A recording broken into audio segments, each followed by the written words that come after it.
කළමනාකරණය යන්නට ඉදිරිපත් කර ඇති නිර්වචන.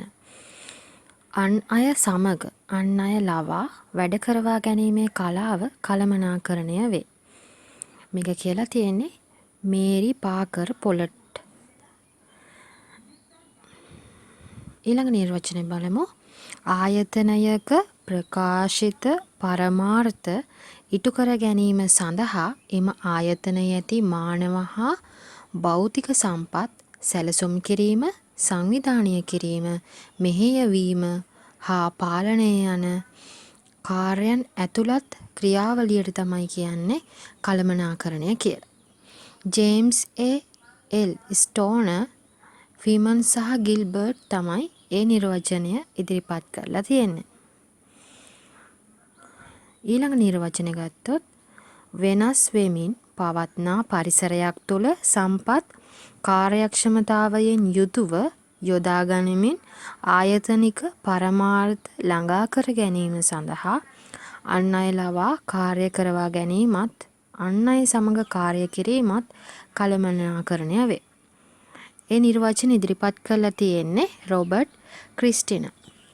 ඉතින් කළමනාකරණය පිළිබඳ නිර්වචනයක්, ඒ කියන්නේ අපිට කළමනාකරණය කියන්නේ මොන වගේ සබ්ජෙක්ට් එකක්ද කියලා ඉගෙන ගන්න, ඒ වගේම කළමනාකරණය පිළිබඳ පුළුල් දැනුමක් ලබා ගන්න මේ නිර්වචන අපිට ගොඩක් වැදගත් වෙනවා.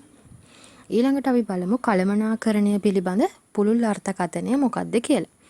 කළමනාකරණය යනු ගතික ව්‍යාපාර පරිසරය තුළ සංවිධානයක ප්‍රකාශිත පරමාර්ථ හා අරමුණු සඵලදායීව ඉටු කර ගැනීම සඳහා සංවිධානය සතු සම්පත් කාර්යක්ෂමතාවයෙන්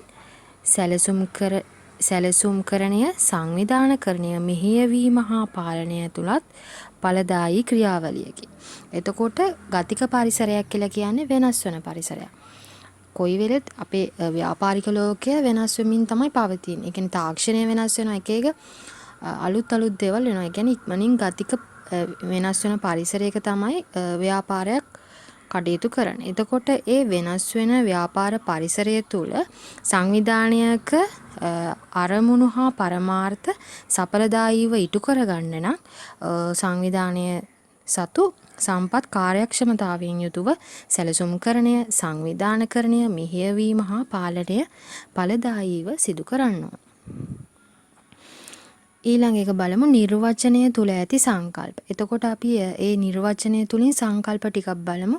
අපිට ඒ නිර්වචනය තුලදී හම්බුණා එක ගතික ව්‍යාපාර පරිසරය.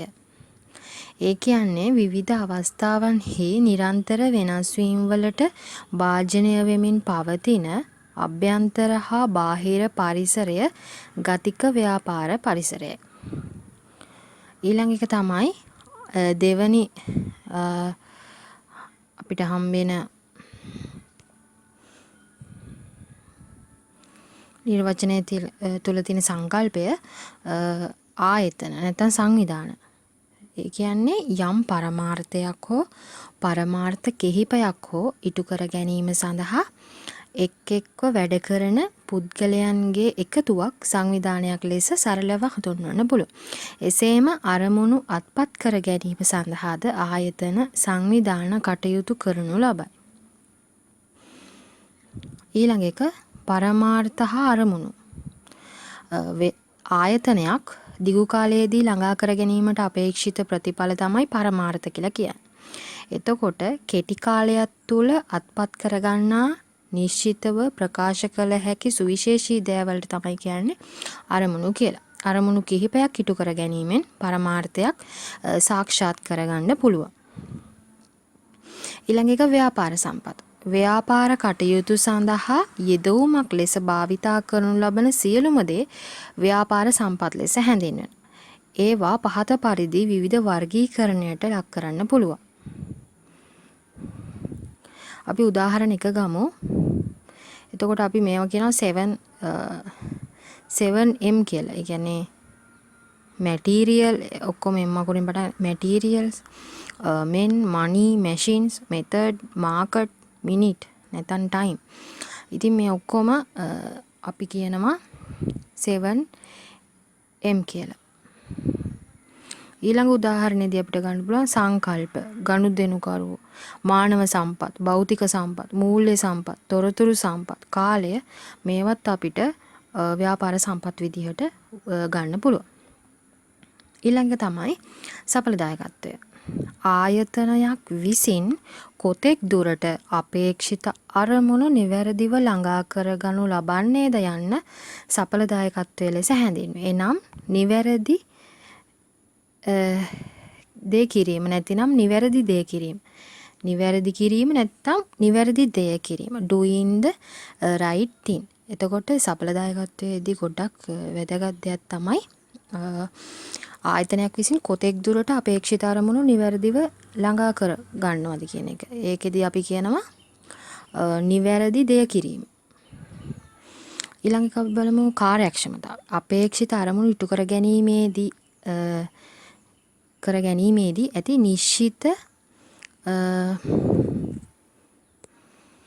නිශ්චිත සම්පත් ප්‍රමාණයක් භාවිත කර උපරිම නිමවුමක් ළඟා කර ගැනීම කාර්යක්ෂමතාවය ලෙස හැඳින්වෙනවා. එනම් කළ යුතු කාර්ය නිවැරදිව කිරීමයි. doing things right. එතකොට මේ දෙක පටල ගන්න එපා. කාර්යක්ෂමතාවය කියලා කියන්නේ සම්පත් ප්‍රමාණයක් භාවිතා කරලා උපරිම නිමවුමක් ළඟා කර ගැනීම.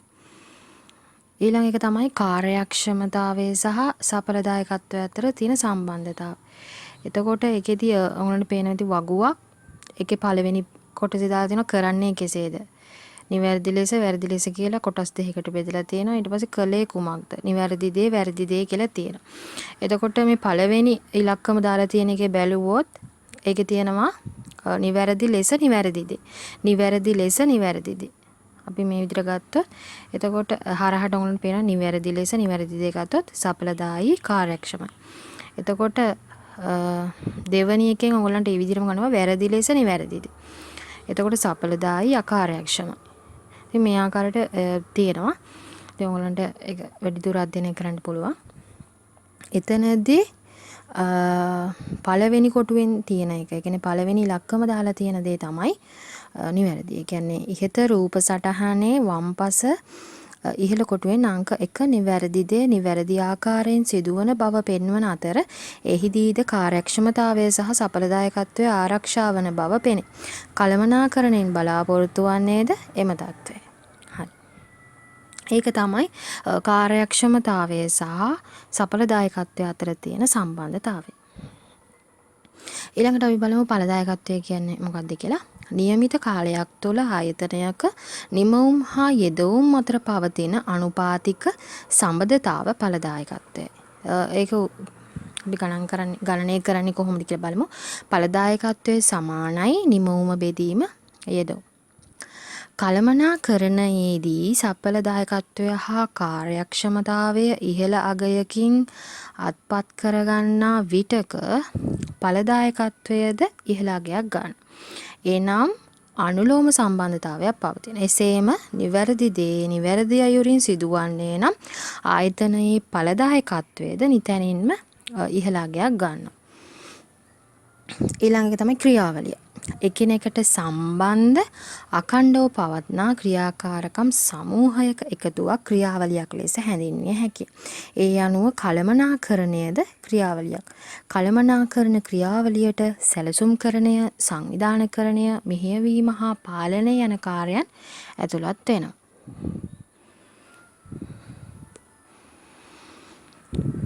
ඊළඟ එක කළමනාකරණයේ අවශ්‍යතාවය.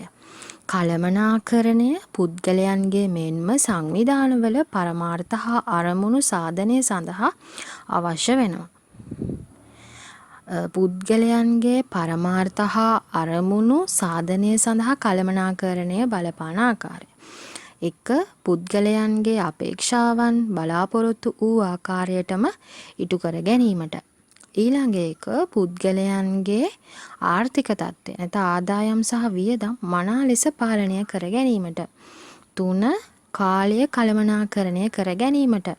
4. කාර්යක්ෂමතාව වර්ධනය කර ගැනීමට. ඊළඟට සංවිධානවල පරමාර්ථ හා අරමුණු සාධනය සඳහා කළමනාකරණය බලපාන ආකාරය. 1. ලාභ උපරිම කර ගැනීමට. කියන්නේ සංවිධාන වලට කොහොමද කළමනාකරණය වැදගත් වෙන්නේ?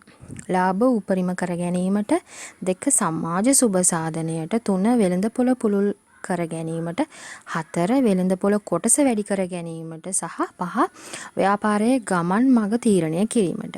ඒ වගේම 6 ව්‍යාපාර කටයුතු සැලසුම් කර ගැනීමට, ව්‍යාපාරයේ සාර්ථකත්වය මැන බැලීමට, සීමිත සම්පත් අංශ අතර බෙදා හැරීමට, සංවිධානයේ කටයුතු වල පුද්ගලයන් නිරත කරවීමට. අපි ඊළඟ බලමු ආයතනයකට කළමනාකරණය ඇති වැදගත්කම්. 1 ආයතනයේ පරමාර්ථ හා අරමුණු සාර්ථකව ළඟා කර ගැනීමට. 2 සීමිත සම්පත් කාර්යක්ෂමව හා සඵලදායීව යොදා ගැනීමට. 3 ගතික ව්‍යාපාර පරිසරයට සාර්ථකව ප්‍රතිචාර දැක්වීමට. 4 තරඟකාරීත්වයට සාර්ථකව මුහුණ දී මෙන් ව්‍යාපාරයේ දිගු කාලීන පැවැත්ම තහවුරු කර ගැනීමට. 5 ආයතනය පුළුල් වීමත් සමග ඒවායේ කටයුතු සංකීර්ණ භාවයට පත්වන බැවින් එම තත්ත්වවලට සාර්ථකව මුහුණ දීමට. 6 ආයතනය පිළිබඳව ඇල්මැති පාර්ශවයන්ගෙන් අපේක්ෂා උපරිම ලෙස ඉටු කිරීමට. ඉතින් මම මේ වීඩියෝ එක මෙතනින් ඉවර කරනවා. ඊළඟ වීඩියෝ එකේදී හම්බෙමු. ඉතින් channel එක subscribe කරලා තියාගන්න. මං ගිහින් එන්නම්. ඕගලන්ට සුබම සුබ දවසක්.